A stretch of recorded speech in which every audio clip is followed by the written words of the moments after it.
చాలా మంది మన దేశంలో వచ్చారు ఆల్రెడీ కూడా. అవును. వాళ్ళు బంగ్లాదేశ్ గుండా వచ్చుండొచ్చు, నేపాల్ గుండా వచ్చుండొచ్చు. మనకు తెలుసు కదా! సీమా హైదర్ అన్న ఒక అమ్మాయి పిల్లలతో సహా వచ్చేసింది నేపాల్ నుంచి. ఇక్కడ ఎవరినో పెళ్లి చేసుకొని సచిన్ అన్న అబ్బాయిని పెళ్లి చేసుకొని ఇక్కడ సెటిల్ అయిపోయింది కదా! హ్మ్. ఎలా వచ్చింది మనకు ఏజెన్సీస్ తెలిసేసరికి చాలా కాలం పట్టింది. హ్మ్. కాబట్టి అలా మనకు ఓపెన్ బోర్డర్స్ ఉన్నటువంటి దేశాల నుంచి చాలా సునాయాసంగా రావచ్చు. వాళ్ళకు సార్క్ వీసాలు ఉంటాయి కాబట్టి పాకిస్తాన్ నుంచి నేపాల్‌కి వెళ్లి నేపాల్ నుంచి రావచ్చు. హ్మ్. మన దేశంలో చాలా మంది ఉన్నారు. ఇన్‌ఫాక్ట్ భారత ప్రభుత్వం గతంలో యాక్చువల్‌గా ఒక జాబితా వాళ్ళ లిస్ట్ ఒక స్టాటిస్టిక్స్ ఇచ్చారు. ఎన్ని వేల మంది మన దేశంలో వీసాలు అయిపోయిన తర్వాత ఈరోజు ఎక్కడున్నారో తెలియకుండా మాయమైపోయినటువంటి వాళ్ళకి సంఖ్య వేల సంఖ్యలో. హుహు. గతంలో క్రికెట్ మ్యాచ్‌లు జరిగేవి దానికొచ్చేవాళ్ళు. లేదా ఏదో అజ్మీర్ షరీఫ్‌కి మేము యాత్రకొస్తున్నామని వచ్చేవాళ్ళు. నిజాముద్దీన్ ఓలియా యాత్రకని వచ్చేవాళ్ళు. వాళ్ళకేదో 2 వారాలో, 3 వారాలో మనం వీసా ఇచ్చేవాళ్ళం. తర్వాత మాయమైపోతారు. హ్మ్. ఎక్కడికి పోయారో తెలీదు. సో, అటువంటి వాళ్ళు చాలా మంది ఉన్నారు. ఆపరేషన్ సింధూర్ అప్పుడు చాలా మందిని పట్టుకొని మళ్ళీ వెనక్కి పంపించగలిగాం గానీ, అది కంప్లీట్‌గా మనం ఇక్కడ సెటిల్ అయిపోయినటువంటి వేలాది మందిని మనం కంప్లీట్‌గా ఐడెంటిఫై చేసి పంపించలేకపోతున్నాం. హ్మ్. కాబట్టి హ్మ్. వాళ్ళు వీసాలతో సంబంధం లేకుండా వాళ్ళు పాకిస్తాన్ వదిలేసి ఏ దేశం దొరికితే ఆ దేశానికి పెడుతున్నారు వాళ్ళు. కాబట్టి వీసాలు రాకపోవడం అనేది వాళ్ళకి ఆఫ్‌కోర్స్ చాలా పెద్ద దెబ్బనేది. హ్మ్. వాళ్ళ ఫారెక్స్ ఇన్‌ఫ్లోస్ దెబ్బతింటున్నాయి వాళ్ళకు. దానివల్ల ఇబ్బందులున్నాయి. కానీ అక్కడున్నటువంటి పాలకులు ఎలా ఉన్నారంటే దేశం గొడ్డుపోయినా, దేశం నాశనం అయిపోయినా దాంట్లోంచి వాళ్ళకేమొస్తుందని చూస్తున్నారు. హ్మ్. మనకు తెలుగులో సామెత ఉంది కదా! శవాల మీద బొరుగులు ఏరుకునే వాళ్ళు అంటాం కదా! హ్మ్. ఆ పని చేస్తున్నారు. హ్మ్. ముందరే దేశం ఇంత దరిద్రంలో ఉంది. ఆ దరిద్రంలో ఉన్నటువంటి దేశాన్ని మనం ఏమైనా కాపాడదామా? ఆదుకుందామా? 4 పైసలు ఇన్వెస్ట్‌మెంట్ తీసుకొద్దామా? ఇక్కడ ఏమైనా వాణిజ్యం పెంచే దిశగా చేద్దామా అని అక్కర్లేదు. హ్మ్. ఈ ద దరిద్రంలో ఈ యొక్క కరెన్సీ మానిప్యులేషన్ కావచ్చు, లేదా ఈ హ్యూమన్ ట్రాఫికింగ్‌లో కావచ్చు, అన్నిట్లో వాళ్ళు పైసలు దుడుకుతున్నారు. హ్మ్. సో, అందుకనే అక్కడ ఉన్నటువంటి పరిస్థితి వాళ్ళకి చేజారిపోతుంది. సో, ఈరోజు ఈ బలూచిస్తాన్‌లో ఏమవుతుందో చూస్తున్నాము. అవును. ఖైబర్ పఖ్తూన్‌ఖోలో ఏమవుతుందో చూస్తున్నాము. పీఓజేకేలో ఏమవుతుందో చూస్తున్నాము.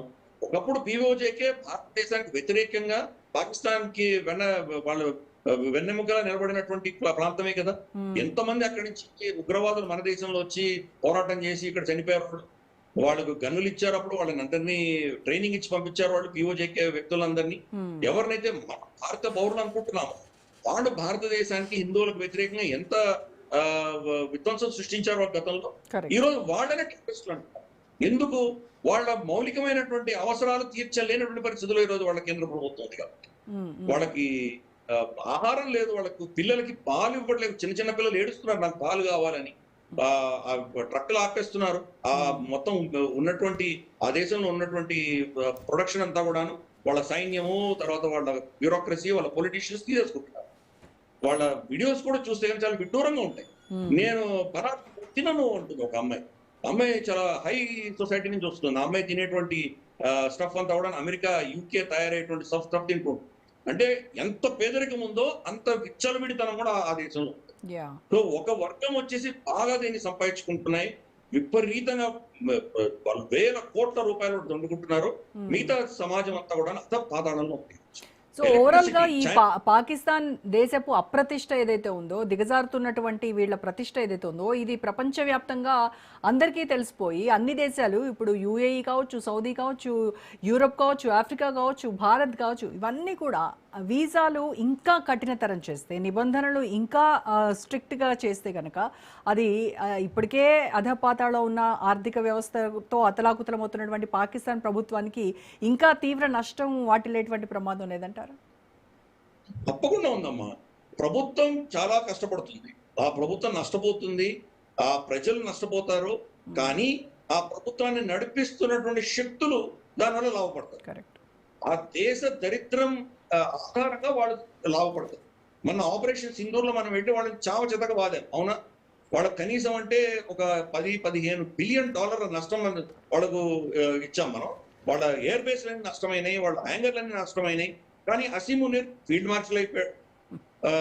తర్వాత వరల్డ్ బ్యాంక్ నుంచి, ఐఎంఎఫ్ నుంచి, అమెరికా నుంచి, చైనా నుంచి, సౌదీ అరేబియా నుంచి వాళ్ళకి కనీసం అంటే ఒక 60, 70 బిలియన్ డాలర్లు వాళ్ళకి ఉచితంగా వచ్చింది. హ్మ్. ఆ పైసలు వీళ్ళు ఎప్పటికి తిరిగి ఇచ్చేటువంటి పరిస్థితే లేదు. మన దగ్గర 15 బిలియన్ డాలర్ల నష్టం వస్తే యుద్ధంలో అంతకు 3, 4 రెట్లు వాళ్ళకి పైసలు వచ్చినాయి. హ్మ్. ఆ పైసలు ఎక్కడికి వెళ్తాయి? ప్రజలకైతే వెళ్ళట్లేదు కదా! అవన్నీ అసీమునీర్ కుటుంబం ఆల్రెడీ అమెరికన్ సిటిజన్షిప్ తీసుకొని అక్కడ కూర్చున్నారు, వాళ్ళకి వెళ్ళిపోతాయి. ఇంకెవరికో కెనడాలకు వెళ్తాయి. ఇమ్మీడియట్ గా మనం చూస్తే కనుక రియల్ ఎస్టేట్ ప్రైసెస్ అన్ని లండన్ లో కానీ, కెనడాలో కానీ, దుబాయ్ లో కానీ రియల్ ఎస్టేట్స్ పెరిగిపోతాయి. ఈ పైసలన్నీ అక్కడ మారిపోతాయి కదా. కాబట్టి ఆ దేశం దరిద్రంలో ఉండి, దేశ నష్టంలో ఉండి, కష్టాల్లో ఉన్నప్పుడే వీళ్ళు దాన్ని సొమ్ము చేసుకుంటారు. దేశ దరిద్రాన్ని వీళ్ళు సొమ్ము చేసుకుంటారు. కాబట్టి అటువంటి దౌర్భాగ్యపు దేశాన్ని ఎవరు కాపాడగలరు, ఎవరు బాగు చేయగలరు? అంటే ఇస్లామాబాద్ ప్రభుత్వం దగ్గర దీన్ని అంటే అధిగమించాలంటే ఒక పక్కా ప్లాన్ ఏం లేదంటారా వాళ్ళ? అధిగమించాలని అనుకుంటున్నారా ఫస్ట్ వాళ్ళు? వాళ్ళలో భావదారిద్ర్యం ఉంది కదా. నేను బాగుంటే చాలు, మా కుటుంబం బాగుంటే చాలు. ఆవిడ మరియం నవాజ్ ఉంది, తర్వాత మనకు అంటే చీఫ్ మినిస్టర్ మన నవాజ్ షరీఫ్ కూతురు ఉంది. ఆ అమ్మాయి ఈరోజు పంజాబ్ చీఫ్ మినిస్టర్. అమ్మాయి ప్రైవేట్ జెట్ కొనుక్కొని తిరుగుతోంది ఆవిడ. ఆ దేశంలో లింగం మెతుకులు లేవు, వాళ్ళకి గోధుమలు ఇంపోర్ట్ చేసుకుంటున్నారు. సస్యశ్యామలమైనటువంటి పంజాబ్ భూమి, 5 నదులతోటి తడిచినటువంటి పునీత భూమి అది. అక్కడ ఈ రోజు వాళ్ళు ఆహారం లేక వాళ్ళు ఇంపోర్ట్ చేసుకునే దరిద్ర పరిస్థితి పట్టింది. ఈవిడేమో ప్రైవేట్ జెట్లో తిరుగుతుంటుంది ఈవిడ. సో కాబట్టి అటువంటి వాళ్ళని ఏం బాగు చేయగలం మనం? ఆ దేశంలో ఆ దేశం యొక్క పరిస్థితులని చక్కబెట్టాలి అని ఎవరికీ లేదు. నేను 4 సంవత్సరాలు అంటే ఈ 4-5 సంవత్సరాల్లో నాకు నేను ఎంత వెనకేసుకుంటాను. అదే ఈరోజు వాళ్ళ ఆర్మీ చీఫ్స్, దేశం నడిపించేది ఎప్పుడు ఆర్మీ చీఫ్. అందరూ ఊరికే ఎవరినో ప్రైమ్ మినిస్టర్ పెడతారు, కానీ ప్రైమ్ మినిస్టర్కి ఎటువంటి పవర్స్ ఉందో మనకు అది తెలిసిన విషయం. మాజీ ఆర్మీ చీఫ్ అయినా ఈరోజు పాకిస్తాన్ లో ఉన్నాడా? ఎవరు లేరు, అందరూ వెళ్ళిపోయారు. కమర్ జావేద్ బాజ్వా ఎక్కడో లండన్ వెళ్ళిపోయాడు, ఇంకెవరో ముషరఫ్ దుబాయ్ వెళ్ళిపోయాడు, రాహిల్ షరీఫ్ ఎక్కడో కెనడాకి వెళ్ళిపోయాడు. కాబట్టి వాళ్ళ మాజీ సైన్యాధిపతులు కానీ, సైన్యాధ్యక్షులు కానీ, కోర్ కమాండర్స్ కానీ వాళ్ళ టర్మ్ అయిపోగానే కొన్ని కోట్లు సంపాదించుకొని వెళ్ళిపోతారు. ఆ దేశంలో ఉండరు. కాబట్టి ఆ దేశాన్ని దరిద్రంలో ఉంచితేనే వీళ్ళు సంపాదించారు. కాబట్టి అటువంటి దేశాన్ని ఎవడు బాగు చేయగలడు? బాగా అవ్వాలి అన్నదానికి ఏదైనా ప్లాన్ ఆఫ్ యాక్షన్ మీరు అన్నట్టు ఉండొచ్చు. బాగా అవ్వక్కర్ లేదు, మేము బాగుంటే చాలు అనుకున్నట్టు వాళ్ళని ఎవరు బాగు చేయరు. Correct sir. Thank you so much.